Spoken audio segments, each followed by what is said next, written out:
acontecendo muitas obras. Olá a todos, estou aqui no chão da minha sala para dizer que esse realmente e finalmente é um vídeo sobre relacionamentos. Minha câmera morreu real, eu espero consertá-la em breve. Mas enquanto isso não acontece, eu venho aqui pagar a promessa que eu fiz a todos vocês ao longo da minha vida. Falar sobre relacionamentos finalmente. Eu disse que eu só falaria sobre namoro depois que eu me casasse e isso aconteceu, como vocês puderam ver no último vídeo, não é mesmo? E eu fiquei 1 ano longe das redes sociais e o Senhor trabalhou muitas coisas no meu coração nesse processo.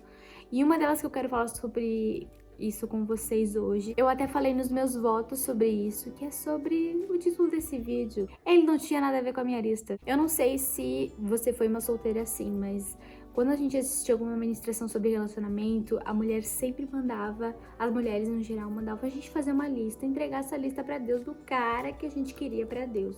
Eu fiz várias ao longo da minha vida, algumas eu perdi, eu não me lembro das características de todas essas listas, mas a questão aqui não é exclusivamente uma lista com pontos e tópicos, porque talvez você nunca tenha feito isso, mas guarde algumas expectativas, algumas ideias daquilo que você vê na internet, do que você sonha pra sua vida e tal. É sobre isso que eu vou falar. Na semana que a gente tava fazendo a mudança do apartamento, eu encontrei a minha lista, uma delas. E quando eu vi essa lista, eu rasguei ela de tanta bobagem que eu achei que estava escrita naquele papel. Porque basicamente todos os itens dessa lista eram itens de performance, itens aparentes, itens superficiais, itens que você bate o olho. E eu fiquei, cara, isso não faz sentido hoje, olhando... Depois, sabe quando você casa, vira uma chave na sua cabeça e você fica, meu Deus, eu não sabia era de nada, eu achava que eu sabia era de absolutamente tudo. Que você faz uma lista, e eu digo, tipo, quando eu disser que você faz uma lista, eu tô falando de expectativas que você cria no seu coração. Quando você cria essas expectativas no seu coração, você acha que aquilo que você escreveu, que você quer pra sua vida, é exatamente aquilo que Deus quer pra você. E isso não acontece sempre, não acontece todas as vezes, isso não acontece sempre. E por que que eu digo isso? Porque eu tinha essas expectativas com o meu futuro marido, escrevia cartas, escrevia textos, não me arrependo de ter feito isso. Hoje muitas coisas que eu escrevi faziam muito sentido, mas outras também não faziam nenhum sentido. Só que quando eu olhava para as expectativas que eu botava em cima da pessoa que viveria comigo o resto da vida, eu pensava em coisas de performance, só que hoje, olhando para performance, eu vejo que a performance não sustenta o casamento. Quando você mora com alguém, não é a pessoa ser pregadora, não é a pessoa se vestir de determinada forma, não é a pessoa ter determinado cabelo que vai fazer ela ser, o casamento de você ser alguma coisa sólida, sabe? Por isso que eu digo que quando eu encontrei o Alan, eu quebrei todas essas expectativas e graças a Deus isso aconteceu. O Alan me ensinou que algumas coisas que não envolvem performance sustentariam a nossa aliança. E uma dessas coisas principais é o caráter. É você estar com alguém que você percebe que tem um caráter íntegro. Especialmente no caso dos homens, não vou entrar nesse mérito, mas você estar com alguém que é muito trabalhador, é muito batalhador. Você estar com alguém que você realmente vai se sentir segura, sabe? Alguém maduro, alguém que vai poder liderar e direcionar o seu coração para Jesus quando você estiver desviando para a direita ou para a esquerda. Essas são coisas importantes para você olhar numa pessoa.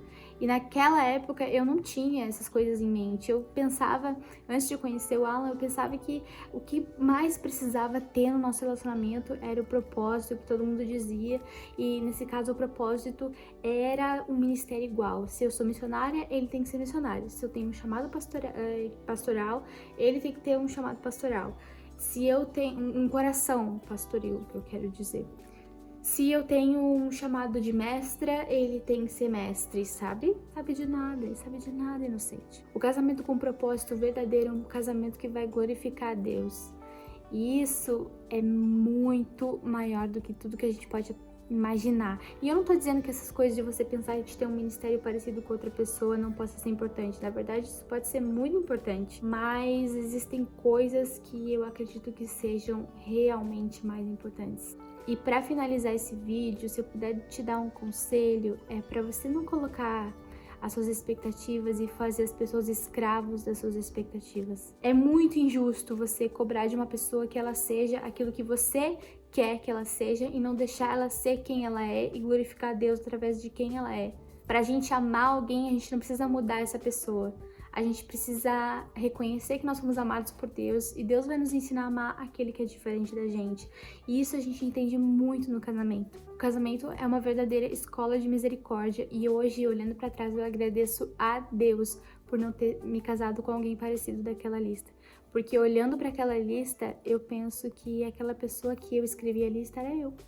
Eu tava basicamente pedindo para Jesus uma pessoa parecida comigo. E é muito mais legal, muito mais maravilhoso, muito mais incrível casar com o Alan, que é uma pessoa tão diferente de mim, do que casar comigo. Hoje eu olho pro nosso relacionamento e é muito mais legal casar com ele do que casar comigo. Então é isso, se você não encontrou ainda sua amada, o seu amado, descansa em Deus, porque ele sabe aquilo que é melhor pra você. Esteja disposto e com o coração aberto a amar quem é diferente de você, quem pensa diferente de você. É claro que algumas coisas, isso a gente vai falar em vídeos futuros, coisas que você pensaria, né, em escolher uma pessoa. Algumas coisas são realmente indispensáveis em pensar em alguém, mas você precisa um pouco desconstruir toda essa coisa que os filmes de romance criaram na sua cabeça, que alguns pregadores de relacionamento, sei lá, podem ter criado na sua cabeça, que você mesmo criou na sua cabeça. A gente precisa desconstruir isso, porque quando a gente desconstrói isso, a gente tem relacionamentos verdadeiros, não relacionamentos ideais, relacionamentos verdadeiros que glorificam a Deus. Espero que esse vídeo tenha feito sentido. E é isso, gente. Eu tô falando sobre relacionamento no YouTube. Sim, estou fazendo isso.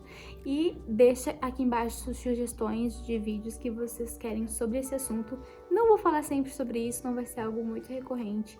Mas eu acho que é importante sim a gente tocar em alguns pontos durante a jornada. Um beijo, fiquem com Deus e até o próximo vídeo.